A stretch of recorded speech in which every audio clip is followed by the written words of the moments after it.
Tonight, Rosie O'Donnell embarks on an exploration of her mother's side of the family. Wow. The hunt for a mysterious ancestor leads to the discovery of new relatives. Hi. Oh my God. And the search for her link to Ireland Well, now wait a minute. finally unlocks a family secret My great-great-grandfather was here. that changes the way she sees the world. Kind of opened my heart in a way I did not expect.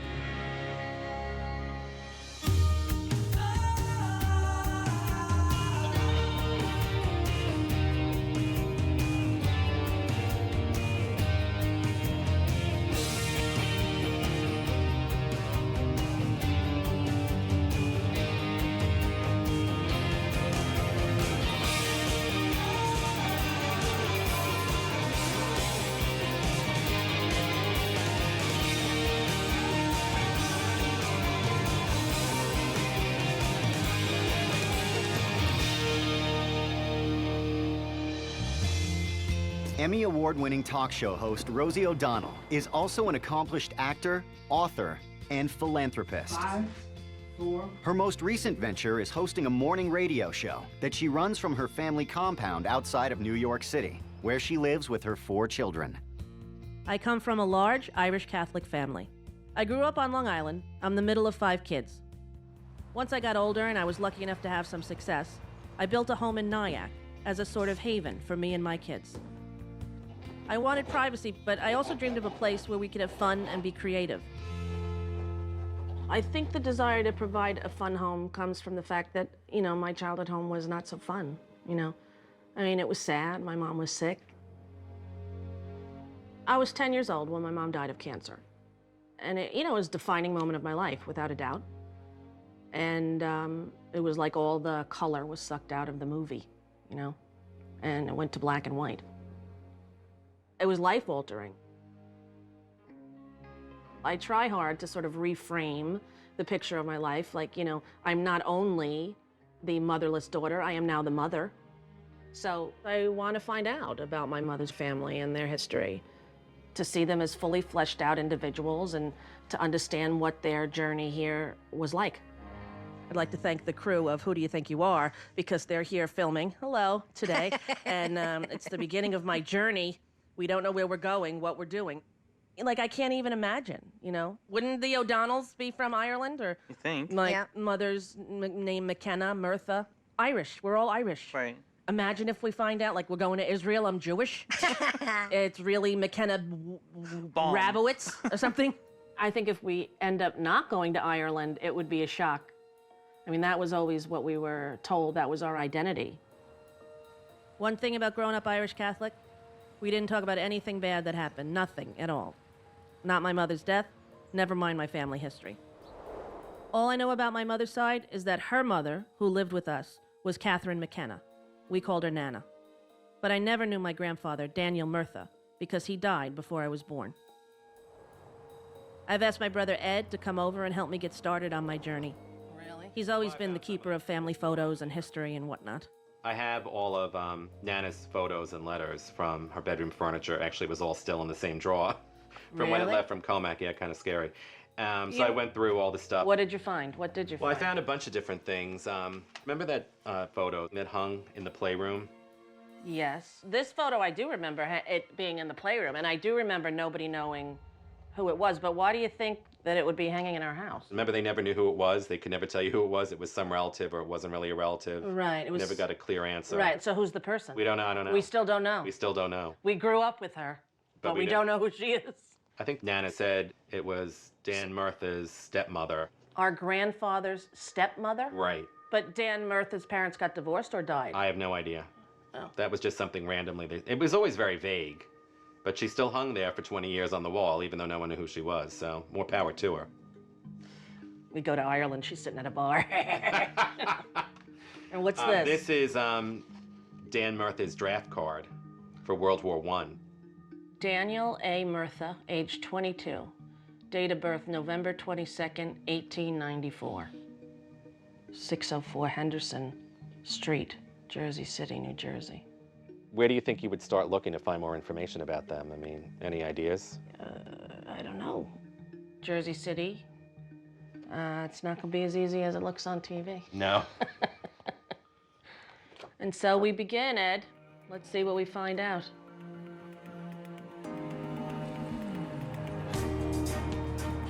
As I start my search into my mother's family history, the first thing I want to find out is, who really is the mysterious woman in the picture?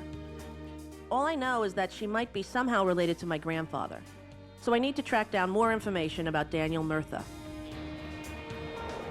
Since I have my grandfather's address, and I know he was born in 1894, I'm going to meet with a genealogist in Jersey City to see if she can help me find my family in the census records. All right, let's load it up.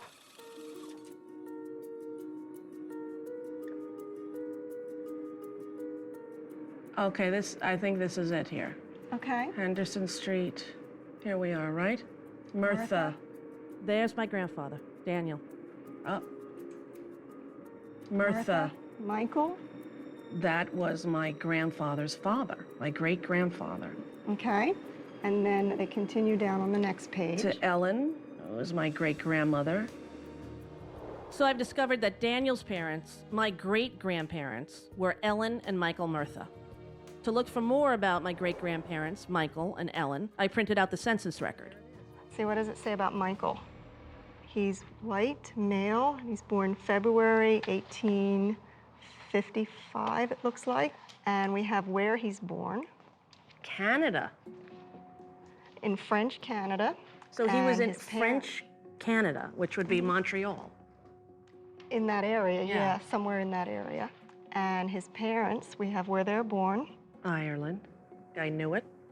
Now, does it say what town in Ireland? A lot of times, vital records for Irish immigrants only say born in Ireland. They don't give you the exact town.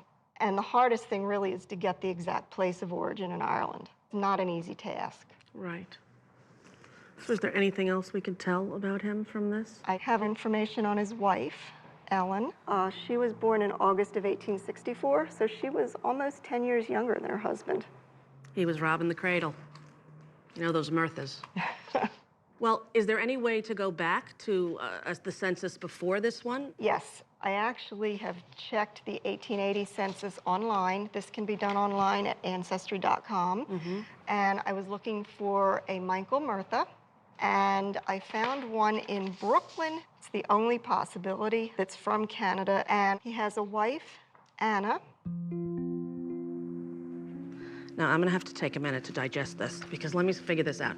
My grandfather's father, Michael. was married to someone named Anna. In 1880, yes. But yet Anna is not... That's not your great-grandmother. Right.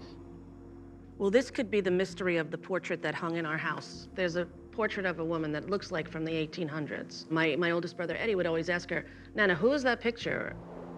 So if that picture in our house was really Anna, then she would have been my great-grandfather's first wife and not my grandfather's stepmother.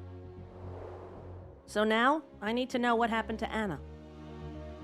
The vital records for all of New York City are in Manhattan. You might want to do a search for a death record for Anna, and you would want to consider the other spellings of Murtha. I've seen it probably 4 or 5 different spellings of the name. Really? Mm-hmm. Okay, so I should head off and look for what happened to Anna.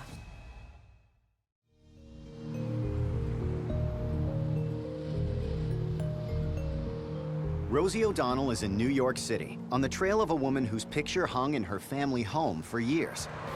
She's just discovered that before her great-grandfather married her great-grandmother, he had a previous marriage to a woman named Anna. Now Rosie wants to find out what happened to Anna. So she's at the New York Municipal Archives, searching for more clues. All right, so what do we have? Well, we have a death certificate for Anna Murtha. With a different spelling. Different spelling, but it seems to match up otherwise. Birthplace, Canada. Okay, well, that matches the other certificate. That's good. On the 3rd day of December, 1881. Cause of death, injuries caused by the, what is that? Looks like Explosion of oil lamp. Wow.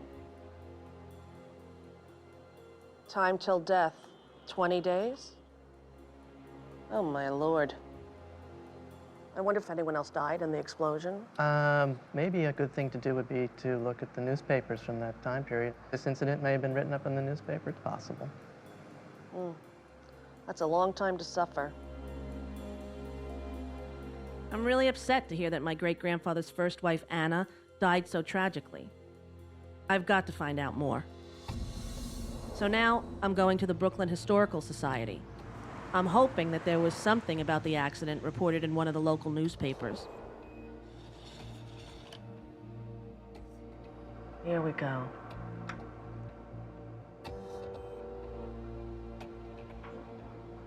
Oh, here it is. Died of her injuries. Anne Murtha was engaged in preparing her husband's breakfast with an infant in her arms when the child unconsciously pulled the lamp over to the stove, exploding and enveloping herself and the infant in a sheet of flames. Wow. The woman lingered in great agony until this morning when she died of her injuries. Well, now wait a minute. An infant in her arms. Unbelievable. Let me write this down. I need to know what happened to that baby. I showed the article to a historian, and he was able to find another clipping about the accident. This is from the New York Tribune, which is the New York City paper. If you look through this carefully, Here we go. there it Miss is. Anna Murtha, 392 Manhattan Avenue, was severely burned by the upsetting of a kerosene lamp yesterday morning. A child, 1-year-old, in her arms, escaped unharmed. Wow. How heroic. She knew she was on fire. She probably did what every mother would do, save the child first, right? What happened to that infant? I'd love to find out where that child is. My grandfather, Daniel Murtha, would have been this infant's half-brother, and I don't even know the baby's name. They were at 392 Manhattan Avenue. That would be northwestern Brooklyn, near Greenpoint. Go to the local parish, the church. That's probably the best source of statistics at this point. The local Catholic parish. church. Yes. I'm so relieved to hear that Anna's baby survived, but now I need to know the child's name. So I'm going to a church in the neighborhood where the accident happened, and I'm going to look at some baptismal records. This book goes back to the time that the church was built, 1874. Excellent. Well, the name is Murtha. In what year? It Moira? was about 1880, 81, I believe, that the baby was born. 1880, 1881. Here's a Murtha.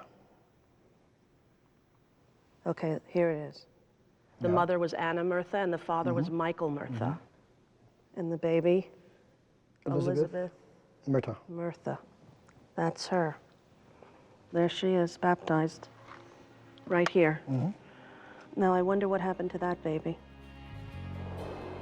Now that I have Elizabeth Murtha's name, I'm curious to know if my grandfather Daniel even knew he had a half-sister. I already feel for this girl. She grew up without a mother. I know what that's like. I want to find out everything I can about her. So I got in touch with Suzanne Nuremberg, the genealogist from Jersey City, and I asked her to send me whatever information she could find on Elizabeth Murtha. I can't wait to see what she digs up.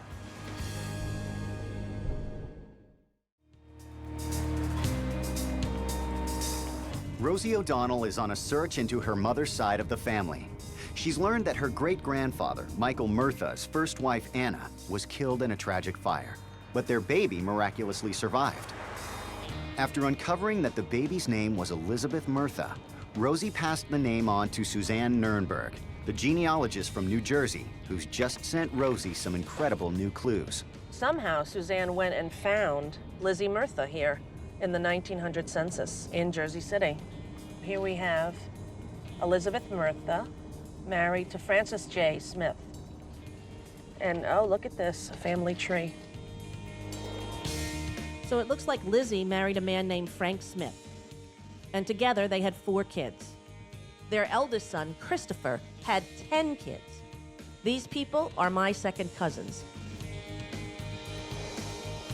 Suzanne has contacted the living relatives of Lizzie Murtha.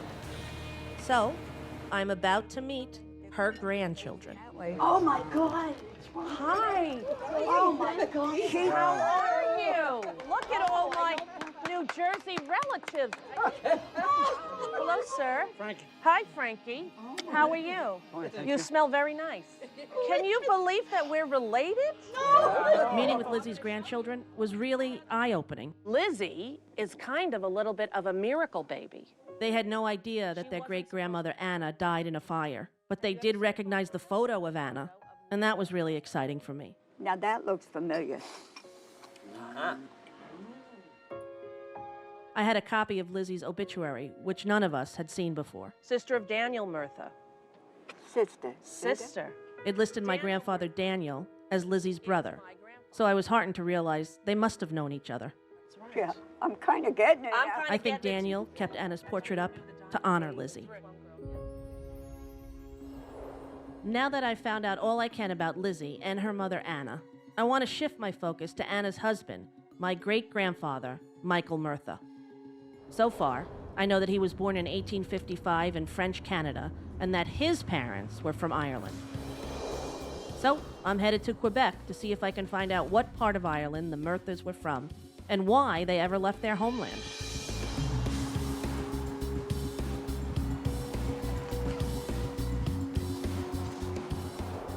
I'm meeting with archivist Guillaume Lesage to look at some baptismal records from around the time that my great-grandfather was born.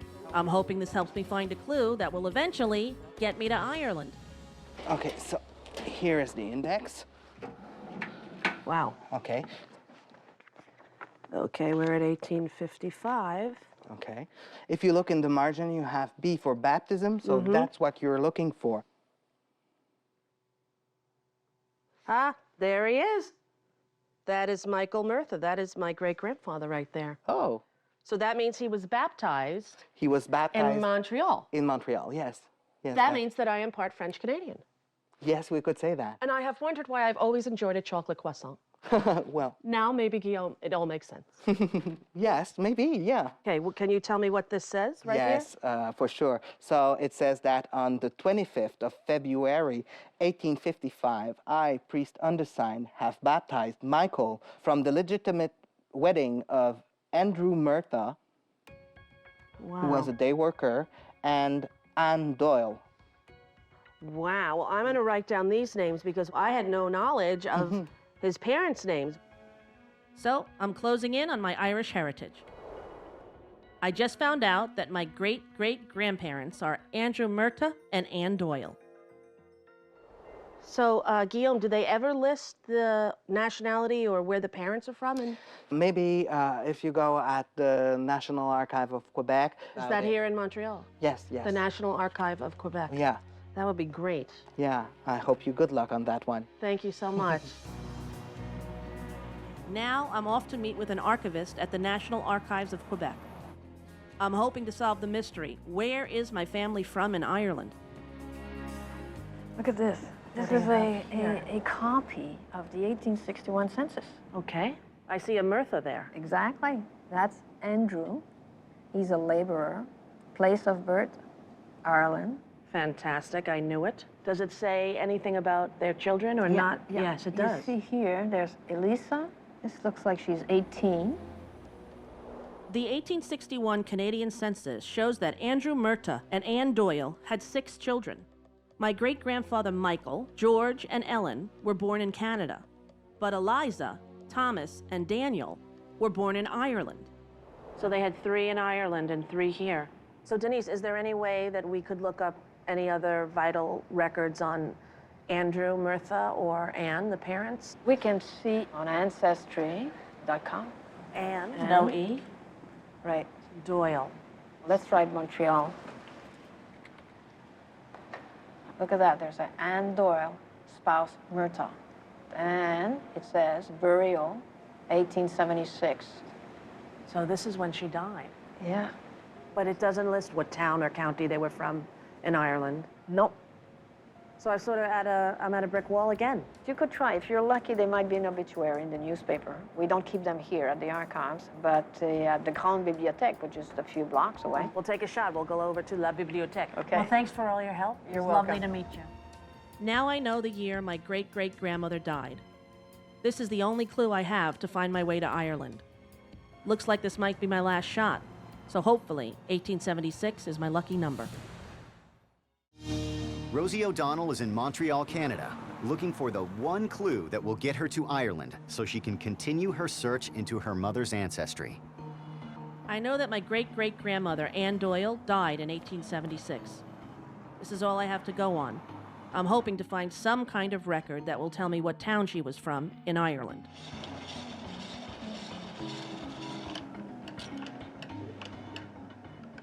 I feel like I'm on a scavenger hunt in another time, in another country, in another language.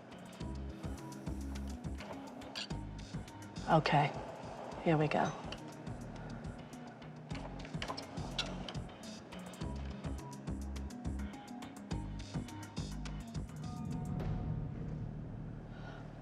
There it is. I don't believe it. Anne Doyle, beloved wife of Andrew Murtha, a native of Kildare, Ireland. Ding, ding, ding, ding, ding. We have a winner. Kildare. Okay, I've got my Ireland connection. I'm sure my father used to sing songs about Kildare. In the County Tyrone by the town of Kildare. And I don't know if that's the same place, but Kildare, Ireland. How about that? At last, I have found a link to Ireland. I feel like I won the lottery, in a way, because I never thought that there would be a mention of Anne Doyle's death in the newspaper, but there it was, from Kildare, Ireland. We have some place to start in the old country. What are the chances of that? It's much more moving than I expected it to be. So, at long last, I'm finally going to Ireland. My whole journey has been building up to this moment. Next up, I want to find out about my great-great-grandparents, Andrew Murtha and Anne Doyle. I want to know about their family and why they left Ireland. So, I'm meeting with genealogist Nicola Morris. We have found Andrew Murtha's family. You have? Yeah. In a parish called Blessington, just beside County Kildare. Okay, so do you want to go and take a look at the records? I do, and I have some scary news for you. Okay. I'm going to try to drive us there. Okay. And I've never driven on the wrong side of the road. No it's insult. It's not the wrong side No of insult the road. intended. All right, come with me. Okay. We'll see what happens. No problem. Do you have insurance? I do, yes. Okay. You should be fine. Watch yourself there, Bert. You're okay, you're okay. Okay, good. Thank you. Nicola and I are off to a local church in the neighborhood close to where the Murtha family lived. When I was in Montreal, I learned that my great-great-grandparents had 3 children born in Ireland. So I'm going to see if we can find any mention of any of them in the baptismal records. All right, so what do we have here? This is the Register of Baptisms and Marriages for the parish of Blessington. So what we think this is that it's actually a collection of some of the records made by the individual chapels. Because the handwriting is different in some, yeah. Exactly, and now the I have pages this. I don't know if this is the census that I had. Okay. I don't know if this is all the Murthas that we had. Okay, and so what sort of period were they having children then? This was the, yes, exactly. So in the 1830s, 1840s? Right, that's when they would have been baptized. Okay, here is one of the baptismal records.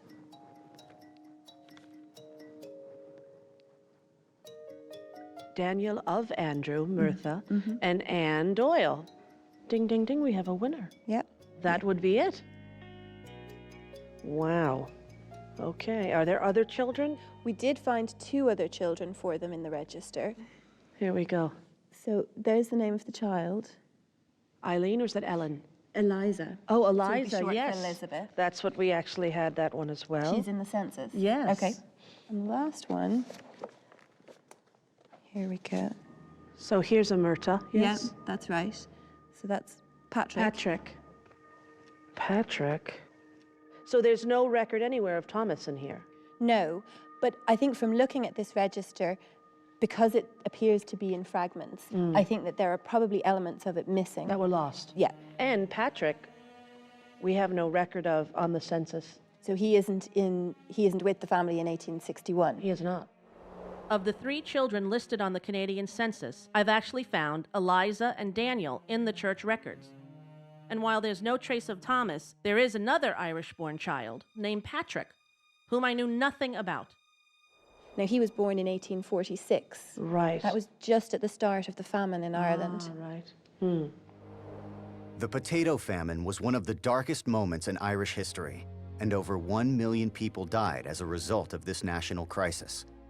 When disease attacked the potato crops in the 1840s, the devastation was compounded by the fact that the Irish were already among the most impoverished people in Europe, and most families were heavily dependent on the potato crops for survival.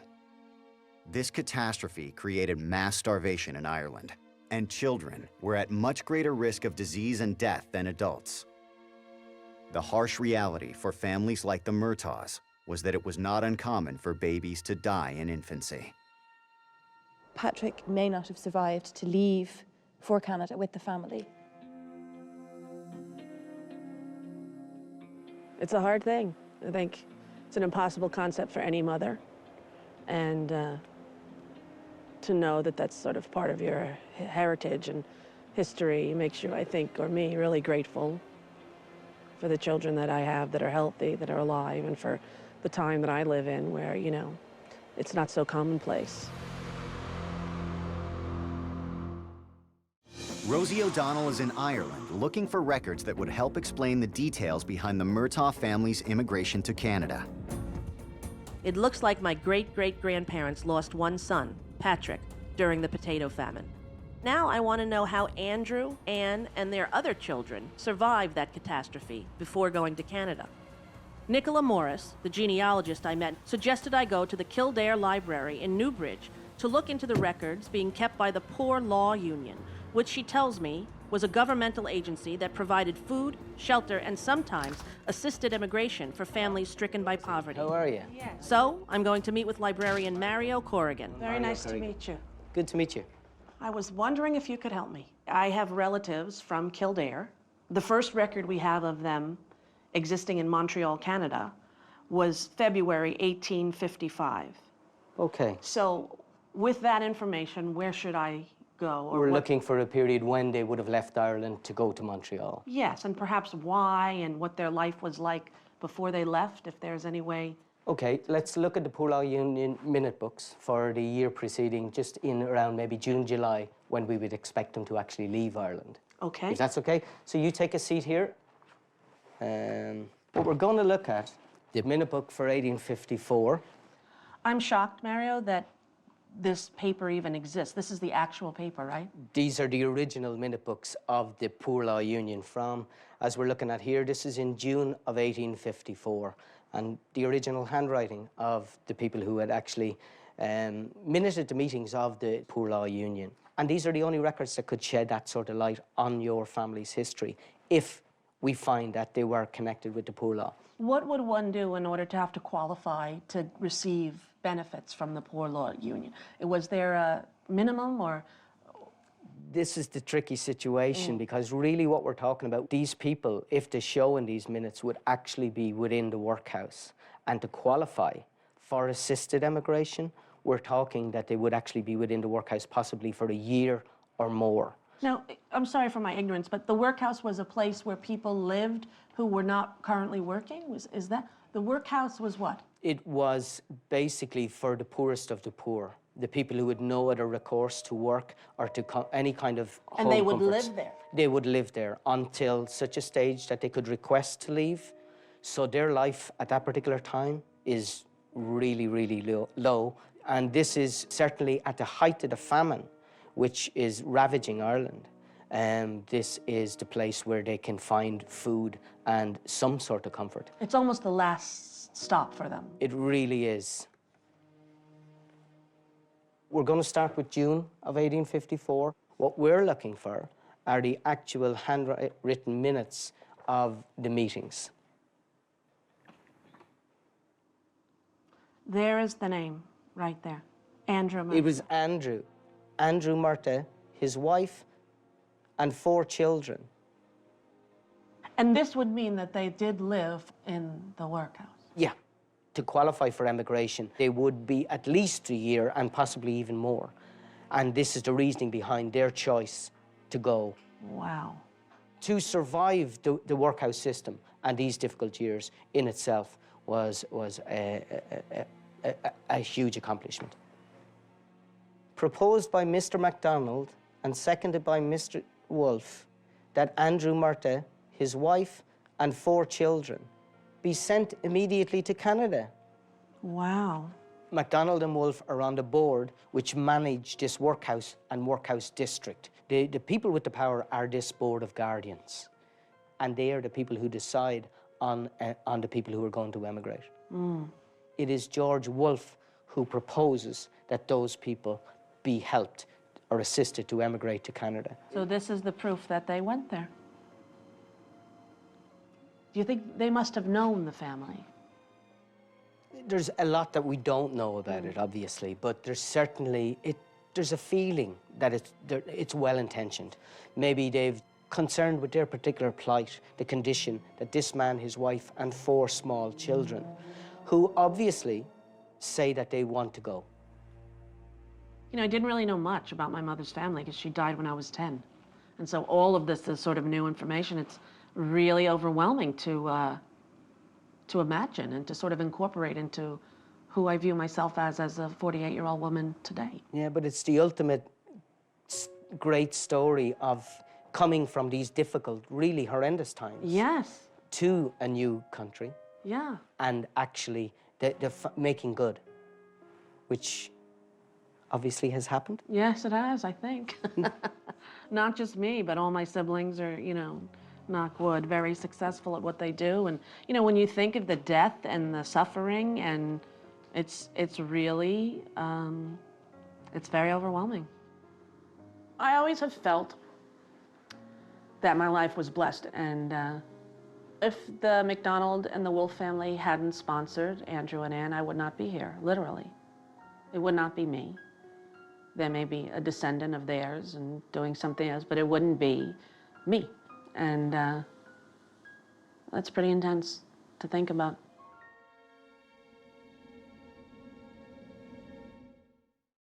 Rosie O'Donnell is in Ireland, having just learned that her ancestors lived in a workhouse, dormitory-like housing reserved for the poor and destitute, but were rescued by 2 benefactors who sponsored their immigration to Canada. She's visiting the site of one of the last standing workhouses, similar to the one where the Murthas lived with their children.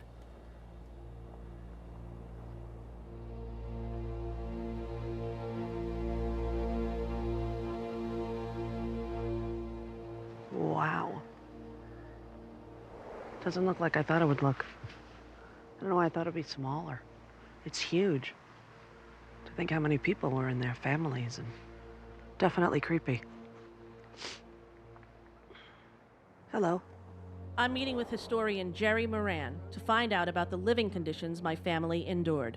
So when a family arrived, like my great-grandfather and his wife and 4 children, what was the procedure? You would get a number, you would get a, what happened? As they came to the door here, the segregation would start. The males going to the right-hand side, the females to the left-hand side. Boys and girls from ages sort of 2 up to 15 were segregated away. Never saw their parents sort of again after until after that. Horrifying. A 2-year-old baby. A 2-year-old baby would have been taken off the mother. Horrifying. Totally. Well, what do you say? You want to go in and take a look? Okay, if we head on inside and we can take a look inside. I'll follow you. Okay. Since I'm mildly scared. Yeah. I don't know if I'd necessarily believe in ghosts, but I definitely tell you can feel something. Yes. And inside here you have the dormitories. You could have had anything from maybe 40, 50 sort of just a boys. Bed after bed after bed after bed. After bed. Bunks? It was just pure mattresses, straw mattresses. On the floor? On the floor.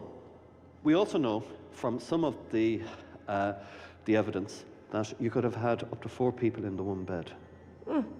Now, the problem that created was it led to disease. Yeah, illness. And illness sort of being carried very, very quickly.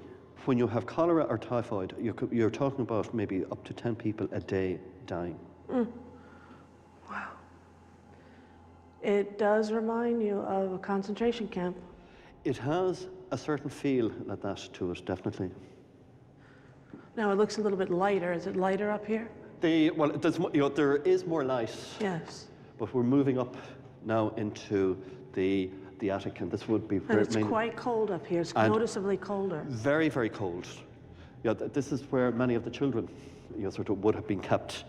So we're in the male side. So this boys between the ages of 2 and 15 would have been here. Really horrifying. And you know, historically, Irish people are known for not sharing their feelings or emotions. And you see this and you think perhaps they had to shut down, right? The entire nation went through a crisis. Mm-hmm. It's a lot of death, a lot of people. My great-great-grandfather was here with his wife and 4 children. Boy, this is creepy and sad, overwhelmingly sad, like literally have a stomachache kind of, because you can visualize it. This huge part of Irish history, almost non-existent. And I think that needs to be fixed, needs to be told. Very sad. Now get me the hell out of here. Jerry, your knowledge is invaluable, and I appreciate you taking your time to show me this. My pleasure. Bye-bye. Best to you. It's sad. It's really sad. To actually know, that it's your own relatives suffered in that kind of way is pretty overwhelming for me. I only knew one thing.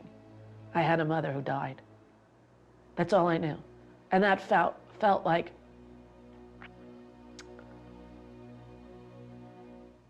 an unlivable tragedy. It felt like an unbearable tragedy. But now, I think to myself, her life existed because of, the suffering and pain that, I don't know, it doesn't diminish my own suffering, but it's not any longer the focal point of my existence.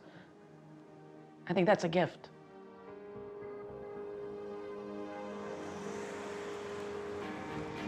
This experience has been life-changing for me, and I couldn't imagine coming all this way to Ireland without sharing my family's story with the person who helped me start this journey. Here he is. Well, hello! Hello. Welcome home! How are you? How was your flight? Good, really good. Really good? Yeah. Oh boy, do I have a lot to tell you. Found out a lot? Found out a lot. You ready to have a pint? Sure. Sure. Let's go find a pub, because it's the coldest day in the history of the country. Okay. All right. Do you have jet lag? Not really. No? Wait till you find out what I found out. Oh, really? I really can't wait to tell my children the story about the fragility of life and the impermanence that we all live with. Nothing is guaranteed. That's amazing. It really is. The fact is that the Murthas are, alive and well right today inside of me. And we all have the choice to focus on the horror or the redemption. And the gift is to focus on the redemption.